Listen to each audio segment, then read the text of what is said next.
Hey everybody, today I'll walk you through the fundamentals of competitive Fortnite. This video is going to include a large amount of actionable things you can do today to instantly become a better player. I'm going to start all the way from jumping out of the bus the right way to how to succeed in the very last zone of endgames. This is going to be a structured video going over every aspect behind a successful game, so feel free to use the video chapters to skip to the parts you feel as though are your weaknesses. If not, you're always welcome to watch the entire thing from start to finish, as there are valuable tips you might not have thought about on each of the topics we're going to be discussing today. Before we get into this monstrosity of a video, I would really appreciate it if you guys would consider using code MarinTM in the Fortnite item shop, as that supports me way more than you might think. And if we manage to hit 1,000 users on the code, I'll post daily videos just like this one for an entire week. We're already on 516 users, so thank you to each and every one of you who's put in the code. First topic of this video is dropping out of the bus and getting the perfect glide every time. Now, this tip is only 100% consistent if you have a drop map. A drop map is a pre-made map with markers of where you can deploy your glider to land perfectly at your desired spot on the map. To make a drop map, simply hop into pubs and open the website fortnite.gg. When you've loaded into pubs, let's say you want to make a drop map for Sanguine Suites. When dropping, you want to deploy your glider preferably as close and low to the desired landing spot as possible, meaning you'll often deploy your glider over water, as that is generally the lowest points on the map. Not always, but the majority of the time. With this knowledge, we can test a drop map marker, for example right here. In this case, as you can see, we got a little bit too high of a glide.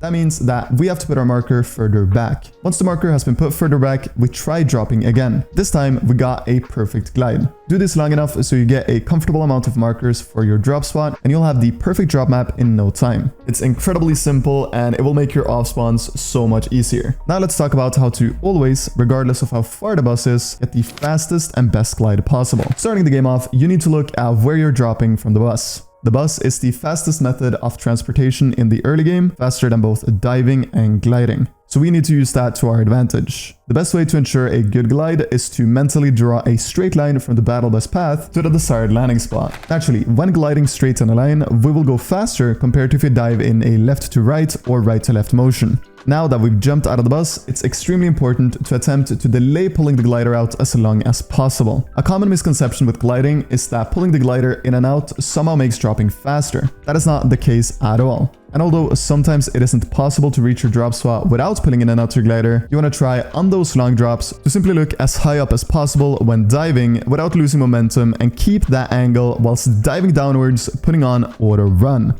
Diving is a lot faster than pulling in and out a glider, but pulling in and out a glider is faster than just gliding normally. So if your bus is so far to the point where you need to pull your glider to make it, pulling it in and out is far better than just pulling the glider. Whether you need to pull in and out your glider or not can be easily noticed on the gliding HUD next to the minimap. If you see that your gliding character gets close to the white line showcased in the background footage, you need to pull in and out your glider, as that is an indicator of how close your glider is to being pulled for good. What that means is that when the diving character hits the white line, you won't be able to dive again. Your minimap is also what you need to look at to hit your drop map marker. The middle of your player marker should hit the bottom of your drop map marker to ensure a 100% consistent and perfect glide every single time. Okay, so that was extremely technical. However, this next topic is not. When you've landed at your drop spot, you need to have a loot route ready so you don't waste any time going around being ineffective off spawn. Off spawn simply comes down to preparation. And no matter how bad you are at fighting, you can set yourself up for success by basically just being a little structured and having a loot route ready to ensure that you get the best possible odds of getting good loot. To find out what kind of loot path you should go for, I strongly recommend looking at where the most amount of chests are at your drop spot over on Fortnite.gg. And some of you might be thinking, but Marin, the spot with the most amount of chests will be heavily contested. And that is a totally valid thought. But in open tournaments like the Solo Cash Cup or Duo Cash Cup, if you have a drop map and you know how to use it, you'll be able to outdrop more or less anyone, so you'll be able to get the best spots with the best loot quite easily. When making a loot path, it is very important to implement the natural elements around you. If you land somewhere with shield plants, mud, or zip lines, find a way to use those whilst continuously making sure you get the chests and floor spawns in that area. On more dense drop spots like Relentless or Sanguine, it's all about just knowing the chest and floor spawns and making an effective loot path where you always know where to go next. As well as spending some time creating a fully structured loot route, I highly recommend also making a farming path. Knowing what to farm and not will help you save so much time in your Fortnite in competitive games. A lot of the time when I watch lower tier players play, I see them waste time farming useless things that gives them 3 materials per hit. In off-spawn especially, you can give yourself a massive advantage by finding out what farmables around your spot gives you the most amount of mats in the shortest time possible. Naturally, what you farm and when you farm it depends on whether you're contested or not. You should have one loot and farming route for when you're contested and one for when you're not. To make a farming route, all you need to do is go around your spot, hitting the different farmables and seeing what gives you the most amount of mats. When you're contested, you naturally want to focus on farming things like wood and brick, whereas when you're not, farming metal off spawn and setting yourself up for later stages of the game should be a priority, as getting metal is way harder later in the game compared to refarming brick and wood. When you've made a drop map and you've fixed a structured loot and farming route, the next thing we need to look at is mid-game and how to succeed in it. Now, an easy mid-game comes from a structured off spawn, and that is incredibly important for me to emphasize. If you loot faster than everyone else on the map, farm faster, and you're ready to rotate from your drop spot before everyone else, you'll have an advantage in all of your tournament games. I would always recommend trying your absolute best to get 500 metal before exiting your drop, as metal is so much harder to refarm later in the game compared to wood and brick. The reason being quick is so important is because if you end up wasting a lot of time and essentially being slow off spawn, you'll rotate at the same time as everyone else. Meaning when you're rotating, you'll meet a lot of players. Meeting a lot of players when rotating makes your rotates a lot more difficult compared to what they need to be, and also less consistent, because you can never be sure of what your opponents are going to do because, well, this is Fortnite and most players are super unpredictable. Rotating late will often result in the enemies either starting to full on fight you or you having to use a lot of mats to get away from them. Mats that you will later have to refarm, and having to spend a lot of time refarming gives you less time to focus on more important things like gathering awareness around you and pre-planning rotates. In Fortnite, the mid-game zones are usually extremely predictable. If the very first zone pulls far east or west, the chances are extremely high that the second zone will pull even further east or west as well. If the first zone pulls hard north or hard south, chances are very high that the second zone will keep on pulling either of those directions. With this knowledge, there is really no point not to start rotating where the second zone is more than likely to pull, as Fortnite is very much a game where you play probabilities. If you always make your mid-game decisions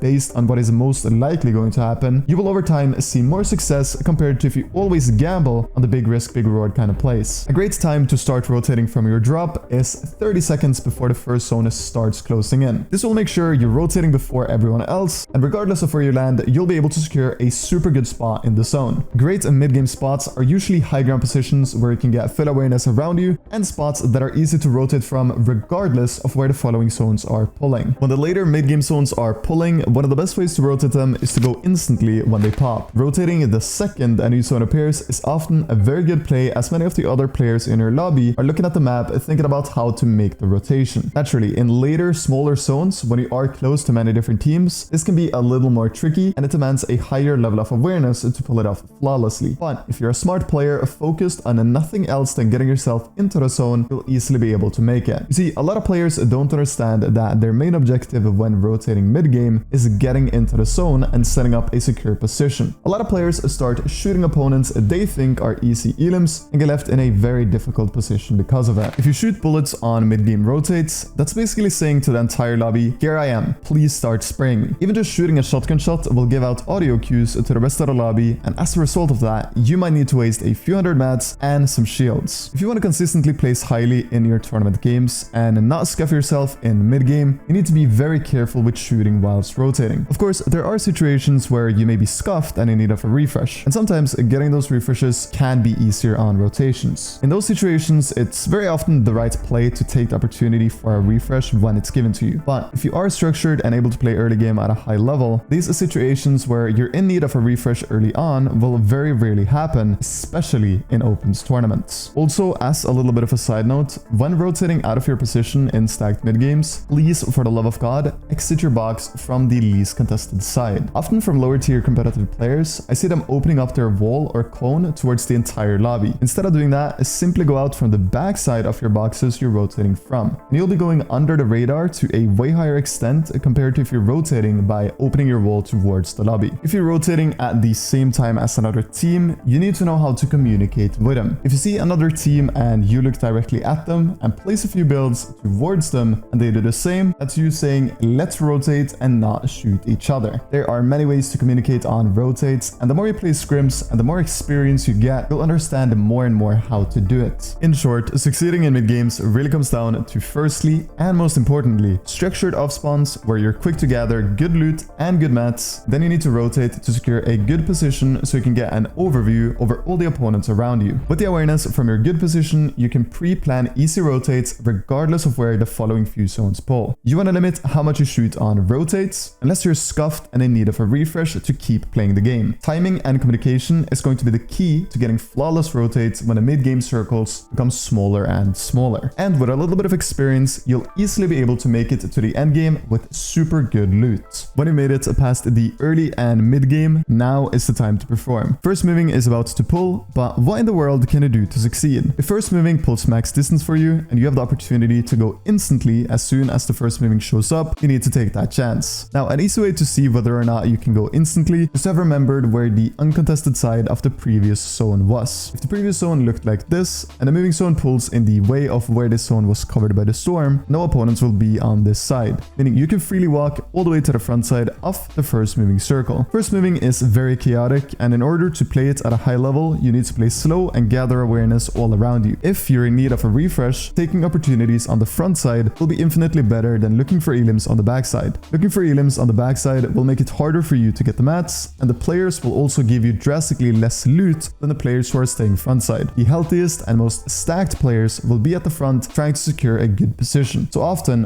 one elim front side is better than multiple elims on the backside. If you played a solid enough game to have loads of mats in first moving to the point where you don't need any elims, then you should honestly just get ready for the second moving zone. Having the structure to have a lot of mats in first moving will make your tournaments so much easier. I really don't recommend blindly going for refreshes in first moving unless you absolutely need them, as nearly everyone will be on 200 HP and the players will be way harder to eliminate compared to if you just fight your way through a few more minutes of the endgame. As soon as the second moving zone appears, you need to run to the front side of it. I'm talking you're ready 3 seconds before the second moving appears, and you're telling your teammate to get ready for the zone swap. You tell your mate, we need to go instantly on the millisecond it pulls. When rotating instantly, you won't have to waste any mats at all. If you're the first team to react to a zone swap, you will have a few seconds where no one will be looking in the direction of where the second zone is pulling. That gives you a green flag to freely sprint jump to the front of it without having to build at all. This skill of reacting to the zones swapping and doing so instantly is called having good timing, a skill every professional player in competitive Fortnite have. In the second moving, most players are still very healthy. Most players will be on 200 HP and have good mats. So this zone, much like the first moving, it's all about staying front side, focusing on getting in, and if you're in need of a refresh, one of the best ways to do so is by fighting someone front side for it. In the second moving, quickly getting a pre-edit can secure you getting enough loot to finish top 3 in the game. Being aware over players who aren't aware of where you are is also an easy way to secure eliminations, and essentially setting yourself up for getting a good finish in that given game. The reason I'm so expressive in why it's important to stay front side is because the only way you go down in the second moving is if you tunnel vision and get left on the back side of the zone. Putting yourself in a worse position than you need to be in is something a lot of low tier players do, and the worst part is that they make it out of these bad positions like 8 out of 10 times. But it's so unnecessary to lose out on qualifying for a tournament because of this bad habit, because of those 2 out of 10 times when you're not able to get out of those bad positions. Moving on, we have the third moving zone. It lasts for 45 seconds, and in this zone is where players start becoming low on HP and genuinely easy to eliminate. Especially towards the last 20-ish seconds of the third moving, there are great opportunities to get a lot of free refreshes just by opening some edits and taking some shots. Having the knowledge that getting refreshes will be drastically easier towards the end of third moving really puts light to how important it is to just play structured through first and second moving. The thing about third moving, however, is that it is a lot of a smaller circle compared to the first and second moving. What this means is that you really need to stay on top of your rotates, especially if it's a stacked game that you're playing. A lot of players fighting for the space means that it will often be difficult to secure good spots unless you're the very first team to make the rotation. If you can be the team who consistently gets to the third moving zone with good mats and good HP, the rest of the endgame is honestly a walk in the park. Talking about good HP, in the third moving you need to be on 200 health. The difference between like 170 HP and 200 is massive. So going into third moving, if you have 170 HP or even 180 HP and a big pot in your inventory, make sure to pop it. If you can play on 200 health in the last few moving zones of a game, you can out-duel close to anyone in a few 50-50. People often overlook the importance of them having max health, but even as little as 20 to 30 HP can be the difference between you winning a game and getting sent back to the lobby. In third moving, I also really recommend claiming some space when you've made it into the zone. Claiming some space inside the zone will make your final moving rotates so much easier compared to if you just make it into the edge of the third moving. Naturally, whether you're able to claim a lot of space or not depends on your mats. You should not claim a lot of space if you have barely any mats. But if you're in a position where you have, say, 1,000 mats, there's no point not to claim space and getting ready for the final moving. If you play the first, second, and third moving at a high level, the final moving is all about just staying frontside, claiming space and allowing others to make mistakes on you. You see, in final moving, people will try and jump in your boxes. When this happens, simply be ready and be confident. This is the way you're going to get your eliminations in the final moving, punishing others' mistakes. Some big mistakes people make in final movings are opening multiple edits on different sides of their boxes, allowing opponents to easily run in on them as the walls are low HP, and they slow down on claiming frontside, allowing other teams to cut them off. Final moving really isn't difficult at all if you've played the previous zones at a high level, and you're staying structured and ahead. Always remember that the points in tournaments exponentially increase when you get into that top 3, so you cannot throw that away when you find yourself in the very last zone of a Fortnite competitive game. Now, you've probably noticed I haven't talked about low ground, mid ground, and high ground. That is because where all of you watching will succeed heavily depends on your current strengths and weaknesses as a player. The topics I've talked about today are fundamentals you can build on, regardless of what position you enjoy playing in the endgames you find yourself in. I know this video contained a lot of information in like a super fast-paced way, but I still hope you gained some value from watching all the way from start to finish. I'm still quite new to these long, fast-paced info videos, so if there's anything you would like to see done differently, make sure to leave that criticism in the comments below. Other than that, consider dropping a like and using code MARINTM in the Fortnite item shop, as that helps me out so much more than you think. Thank you for watching, and I'll see you very,